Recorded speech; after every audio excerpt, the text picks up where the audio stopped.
Bonjour et bienvenue dans cette vidéo.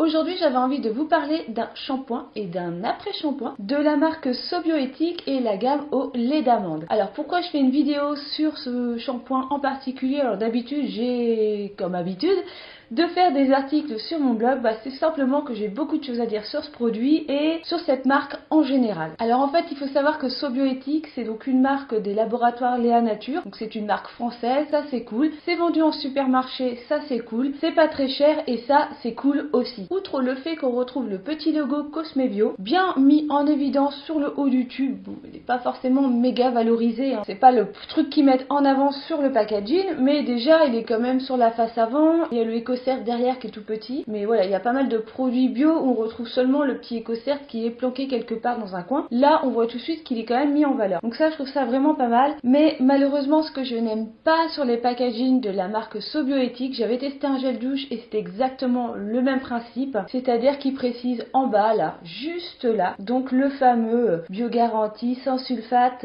sans parabènes, sans silicone, formule biodégradable. Oui, c'est un élément important, mais de l'or qui est marqué Cosmebio, automatiquement il n'y a pas de silicone, il n'y a pas de parabènes, normalement il n'y a pas de sulfate non plus.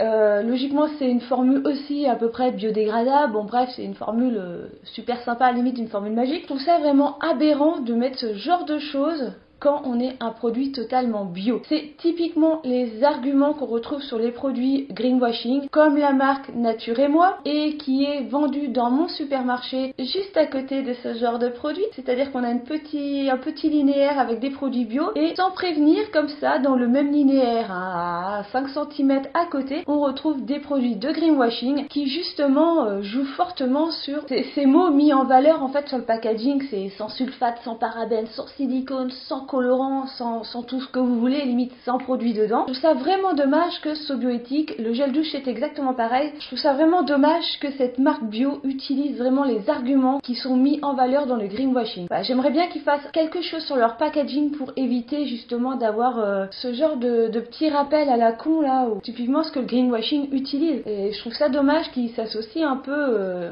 juste à contrefaçon bio entre guillemets que certaines marques peuvent utiliser quoi. Je trouve ça vraiment dommage. Quoi dire de plus sur le packaging? C'est un tube fait en plastique végétal et ça c'est vraiment trop top. Parce que moi j'essaye vraiment au maximum de supprimer tous les résidus de pétrole, tout ce qui est à base de pétrole. Donc oui, j'ai plein de choses en plastique chez moi, c'est pas bien, voilà. J'essaye de remplacer par du verre, par du bois, par tout ce que vous voulez. C'est pas forcément évident, mais voilà, typiquement un tube en plastique végétal, ça c'est vraiment top. L'après-shampoing c'est exactement pareil, par qu'il est un peu plus rose, le même blabla dessus, écologique, qu'ils ont pas forcément besoin de mettre en valeur vu qu'ils sont bio à la base. Donc j'ai envie de te dire que juste le logo aurait suffi. Alors, je vais commencer tout d'abord par le shampoing. C'est un shampoing pour tout type de cheveux. Cheveux sains, on dit shampoing, ça c'est pareil quoi. C'est quoi l'intérêt d'écrire ce genre de choses? Mais bon, bref. Alors, ce que j'ai pas aimé dans ce shampoing, c'est que j'ai trouvé hyper liquide. Voilà, j'ai plus l'habitude des textures, peut-être pas crème, mais voilà, entre le lait et la crème, un petit lait un peu épais. Et là, on est presque sur de la flotte quoi. On est vraiment sur un lait flotte quoi. C'est blanc comme du lait, mais c'est hyper liquide. Au début, je me suis dit que j'avais peut-être pas secouer le flacon assez bien et que le produit s'était un petit peu dissocié. Non, c'est toujours aussi liquide. Donc voilà, ça j'ai pas trop aimé, je trouve pas ça super pratique parce qu'on le met dans la main, le temps de le mettre sur la tête, il y a la moitié du produit qui coule. Voilà, je l'ai pas trouvé super. Je trouve qu'à la première application, le produit ne mousse pas assez. Ça lave les cheveux, oui, mais pas assez pour moi, donc je suis quasiment obligée à chaque fois de refaire un deuxième shampoing avec le produit pour vraiment avoir l'aspect mousseux du produit et vraiment faire tout le cuir chevelu, toute la tête. Du coup, c'est pas forcément très économique que je me tape 2 shampoings d'affilée, surtout vu ma longueur. C'est une particularité qu'il y a pas mal dans les shampoings bio, comme ça je suis obligée de faire 2 shampoings pour vraiment avoir un effet shampoing traditionnel, on va dire, le petit côté mousseux qu'on a l'habitude en fait du shampoing traditionnel, et je trouve ça un petit peu dommage. Il se rince super bien, donc il lave assez bien les cheveux, je trouve. Après, franchement, j'ai pas trouvé qu'il faisait un effet spécial sur les cheveux. Donc il est censé donc redonner un éclat naturel sans agresser le cuir chevelu. Oui, il n'agresse pas le cuir chevelu. Après, un éclat naturel, l'éclat que j'avais déjà à la base avant d'utiliser le shampoing. J'ai envie de dire, c'est pas faux, mais en même temps, il n'y a rien d'exceptionnel. Fibre hydratée. Franchement, j'ai envie de dire pas plus que ça. Et après, nous avons douceur au quotidien. Ouais, je trouve pas spécialement que le shampoing, à part qu'il lave, je trouve qu'il a aucun effet particulier sur mes cheveux. Voilà, c'est un peu ça que j'ai à dire. C'est il est sans plus quoi. Il lave, c'est tout.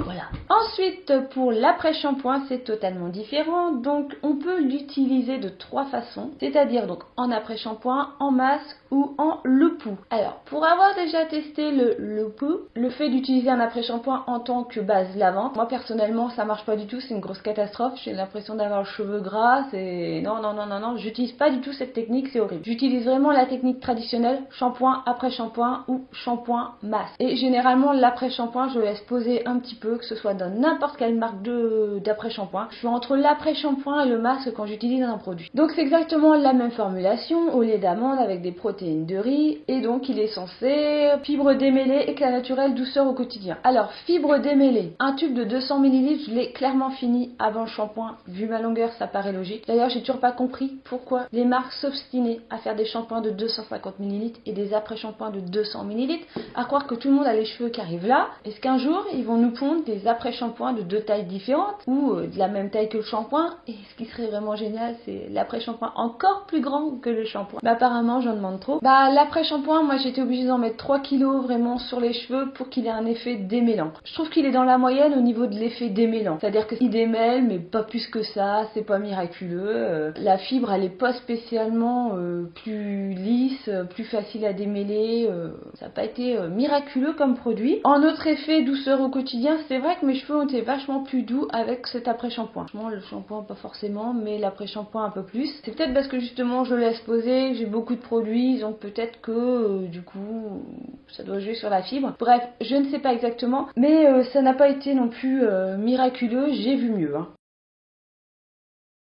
C'est donc une gamme au lait d'amande et à la protéine de riz, et comme dans 99,99% des marques de shampoing, eh ben les produits qui sont mis en valeur ne sont pas forcément les premiers ingrédients qu'il y a dans le produit. C'est-à-dire qu'au niveau du shampoing, donc on retrouve de l'eau, ça reste classique, des agents lavande, la glycérine, un petit peu de conservateur, de l'alcool, et après en éléments dits naturels, on a du chanvreuse crispus. Alors ça c'est en fait un gélifiant épaississant à partir d'algues marines. Donc voilà, donc ça aurait pu être marqué à la place du lait d'amande à partir d'algues marines. Après on se retrouve avec du tournesol, de l'acide lactique, de l'huile de ricin, après on a du parfum, de l'amande douce, du jus d'aloe vera, protéines de riz, enfin. Clairement, les principaux éléments qui sont mis en valeur sont arrivés en dessous de la moitié de la liste, on va dire.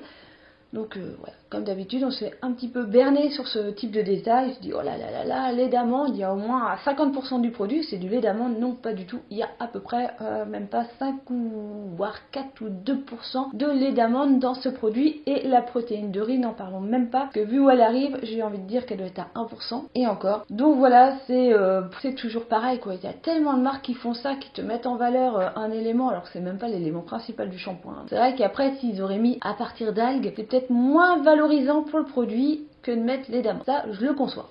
Au niveau de l'après-shampoing, la liste est beaucoup plus courte. On se retrouve comme d'habitude avec de l'eau, avec de l'alcool, de la glycérine, et assez rapidement, on arrive à de l'huile de ricin, de l'huile de coco, de l'huile d'amande douce. Voilà, après, il y a plein de conservateurs comme d'habitude, et on retrouve aussi un peu plus loin des extraits d'amande douce, de tournesol, la protéine de riz et encore de l'amande douce. Voilà, donc assez loin dans la liste, mais là bizarrement la composition est peut-être plus en rapport par rapport au tube. Là il n'y a pas du tout d'algues, donc c'est sûr que si on a envie de faire une gamme de 2 produits et alors qu'il y en a un gars de l'algue et l'autre il n'y en a pas, bah on est bien obligé de mettre en valeur un autre produit qu'ils ont en commun, sinon c'est pas évident de faire une gamme de 2 produits ensemble. Donc en soi, c'est pas des mauvais produits, c'est juste que c'est des produits assez basiques. Donc la composition est très bien. Moi, je la trouve un petit peu longue par rapport au fait que ce soit bio. Moi, je préfère quand même les produits où les listes sont assez courtes et qu'on voit tout de suite les éléments principaux et voilà, il n'y a rien d'autre et basta, juste un petit conservateur, un petit truc et puis c'est tout. Là, clairement, je trouve que la liste, il y a beaucoup trop d'éléments dedans. Après, ça reste un shampoing banal. Moi, je l'ai pas trouvé formidable. En tout cas, pas forcément adapté à mon type de cheveux. C'est vrai qu'un shampoing fait pour tous les les types de cheveux, automatiquement j'ai envie de dire que ça ne va pas forcément marcher sur tous les cheveux. Alors je sais qu'il y en a parmi vous qui ont déjà testé ce shampoing et cet après-shampoing. J'aimerais bien connaître justement votre avis sur ce shampoing et cet après-shampoing, ou même sur la marque, ou si vous avez testé d'autres produits de cette marque-là. Vraiment connaître votre opinion, parce que je reste quand même assez sceptique sur Sobioéthique. Je trouve que c'est vraiment une marque de supermarché, quoi, j'ai envie de dire, parce que c'est des produits basiques, tout simplement. J'espère que cette vidéo vous aura plu. N'hésitez pas à me laisser un petit pouce en l'air si vous voulez que je refasse d'autres revues comme ça de produits. Et sinon, moi, je vous dis à bientôt dans une prochaine vidéo. Bye bye!